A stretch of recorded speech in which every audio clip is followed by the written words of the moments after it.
بسم اللہ الرحمن الرحیم۔ السلام علیکم۔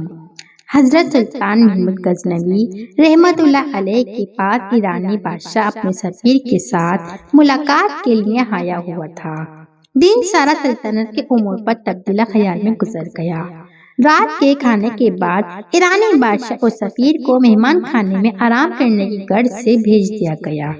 سلطان محمود غزنوی رحمت اللہ علیہ خود بھی مہمان خانے میں ہی ایک الگ خیمے نما کمرے میں ٹھہرے تاکہ مہمانداری میں کوئی کمی نہ رہ جائے۔ تقریباً نصف رات کے بعد سلطان نے اپنے خیمے کے باہر کھڑے غلام کو آواز دی، حسن۔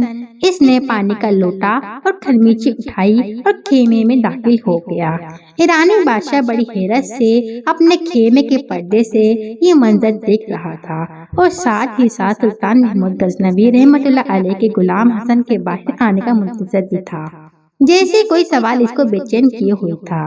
جیسے ہی حسن سلطان کے خیمے سے باہر نکلا، ایرانی بادشاہ نے اسے بلایا اور پوچھا، جب سلطان نے تمہیں آواز دی حسن تو تمہارا حق تھا، پہلے پوچھتے جی کیا حکم ہے آقا؟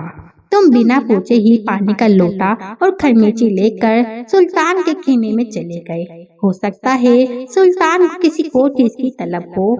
حسن مسکرایا اور ایرانی بادشاہ کو جواب دیتے ہوئے بولا، حضور، میرا مکمل نام محمد حسن ہے اور میرا سلطان ہمیشہ باوضو رہتا ہے، اور جب اس کا وضو نہ ہو تب ہی مجھے حسن کہہ کر پکارتا ہے، اور میں سمجھ جاتا ہوں آپ سلطان کو وضو کی حاجت ہے، جو انہوں نے اس میں محمد صلی اللہ علیہ وسلم اپنی زبان سے ادا نہیں کیا۔